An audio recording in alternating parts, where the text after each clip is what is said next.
Hi, welcome back to my YouTube channel. It's Sincerely right here with another video. Today I want to talk to you guys about why I am waiting until marriage before sex. Yes, I have made similar videos. I made a video last year of how I resist lust, and yes, I am still a virgin. I'm 25. I'm a hairstylist. I go by Lala, and my Instagram is Angel Hair Divinity.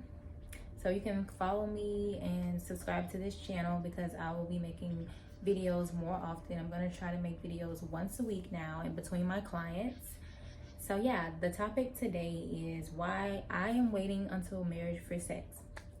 Well, first off, because I'm honoring God. It's in the Bible that God made sex for marriage, and in my opinion, if you do it before marriage, it will cause a lot of problems. Premarital sex normally does not make it to marriage because once you give in to sin, you allow lust to enter into the relationship, and it can cause the partners to get distracted and focus too much on sex. When you're courting someone in the beginning and you're dating this person, you guys are supposed to be going out, getting to know one another. And if you give in to the sex and the lust too soon, it will cause you to get attached to this person quickly, and this may not even be your soulmate. So in order for you to stay in alignment with God and have God's favor in your life, you have to obey God. The second reason why I'm waiting until marriage is because you will lose your favor with God and your trust with God. And the most important thing to me in this world is my relationship with God. He was there for me, before I went to school, before I started my hair business. And, I see that he moved in my life very quickly and has given me my heart's desires. So I want to serve God for the rest of my life and honor him. And I'm perfectly fine with waiting till marriage anyway. But if you don't tell someone that you want marriage, and if you don't, keep yourself up, then they're not going to treat you or respect you like they should. And a lot of women are compromising so that they can be in a relationship with a man. They're not even standing up for their true beliefs. They're not telling the man that they want marriage. They're not telling the man that they want to wait till marriage before sex. They're just giving in to whatever they feel like is going to keep a man in their life. And to be honest, you can block your husband that way by dating the wrong person. It can cause you to miss out on the person God has for you. When God sends you someone, this person is going to automatically respect you, and they're going to do anything in the world to keep you happy. And if that means resisting sex, they will do it for their wife. They'll do it for their missing rib. So if a man is not willing to wait on you until marriage, then that means you just aren't his wife. So you have to keep on dating. You can't just stop in a relationship with the first person that says, hey, I want to date you.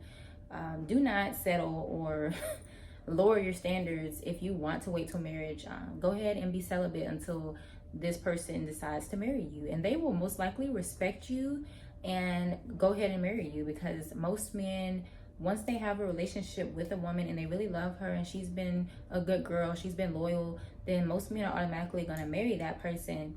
But if you're putting in a lot of work and you're being loyal, you're cooking, you're cleaning, you're doing everything you can, and this person has not yet married you, then this may not be your husband. This may just be someone that you're attracted to that likes you but doesn't like you enough for marriage. So it's very important that you have these conversations with your boyfriend, and make sure that you're seeing what he wants, because there are a lot of men that are dating and they're not even considering marriage in their future at all. They may want a girlfriend to have someone to spend a night with or talk on the phone with or do things with, but they may not be financially ready for marriage or thinking about marriage at all. So it's very important that you have these conversations while you're dating.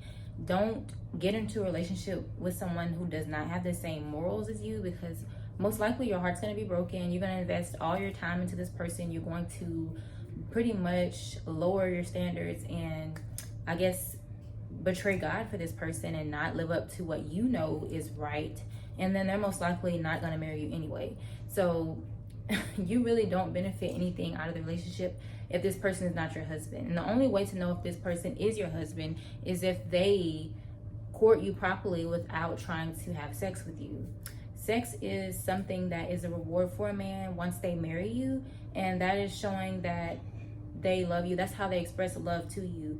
But if you give it to them so early, they don't have a chance to get to know you for who you are. They don't have a chance to fall in love with you or earn your trust, anything. So that's why I don't do online dating. Online dating to me is speed dating. Most people are not on there looking for marriage, and most men will tell you that they're not looking for marriage online. So be careful with the online dating, because there's a lot of people that are on there for their own selfish reasons.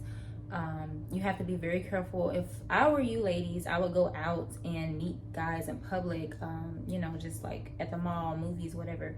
But do not expect too much out of online dating, because like it's been completely I guess sabotaged into like hookups, and it's known for like hookup dating now. I don't know why it's like that, but I guess because that's what we see on TV. That's what men are rapping about. All the rappers are talking about how many girls they get and da da da. So I guess our younger generation is basically following in the footsteps of what they see other people doing. But me, I've never been a follower. I've never cared to fit in the crowd. I've never been like a worldly person. I have made mistakes in the past. I wanted to be a model one day. Like I really thought one day I was gonna be a model and just be like getting the free Instagram, all the free clothes, and I wanted to be like a model because it's what I saw other girls doing when I was younger.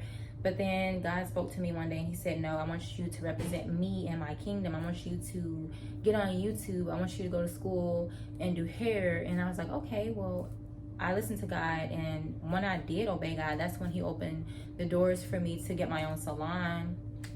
Pretty much like I would say 5 months later after I graduated, I was already in my first salon suite. So if you obey God, there are so many rewards. You will receive God's favor. He will give you the desires of your heart.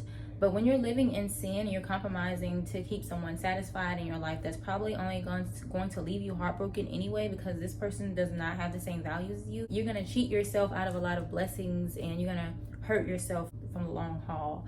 So be very careful who you have sex with anyway, because there are spirits formed inside of sex. You can really receive a depression spirit from being with somebody that's depressed. If somebody is struggling financially and you sleep with this person, it can affect your money and how much money you're making. I've heard stories about it. Men that were millionaires, people that were making six figures, and when they slept with someone else that had financial issues, they started having financial issues and losing money and seeing a decrease in their business.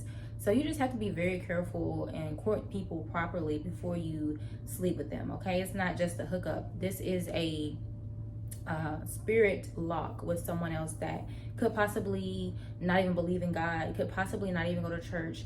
And you just really have to be careful who you give your body to, because there are a lot of diseases going on as well. People don't even know that they have diseases, and they're giving them out because they're literally on Tinder, swiping, sleeping with a person every other day. And that's just not healthy for you or your heart or your body or your relationship with God. So please be careful out here. This is a lot. These are all the reasons why I am waiting to marriage, because it's just too much out here for me that I'm not trying to get involved in.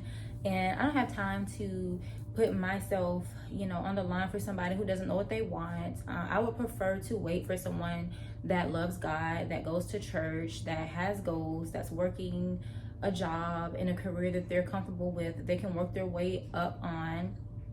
And someone that will wait for me and will respect me and my boundaries, because they care about me and they really don't want to sabotage our relationship over sex. When I see someone, just really spending quality time with me and really getting to know me for who I am, trying to impress me, that's most likely the person that I'm going to know is the right one for me. So until then, yes, I'm going to be celibate. Yes, I want a ring on my finger first, because that proves to me that this person will love me forever and that it won't be temporary.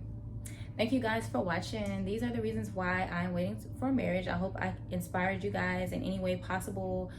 If you are not a virgin, you can still be celibate and be a born-again virgin in Christ's eyes. It's all that matters is what you do for the Lord. It doesn't matter about your past or how many men you've been with, how many women you've been with. You can start over fresh by repenting and, just asking God to forgive you of your sexual sin, and pray for God to send you the right person. And he will give you the desires of your heart, okay? He will withhold nothing from you if you're in alignment with him. He will give you what you want in life. Thank you guys for watching. Bye.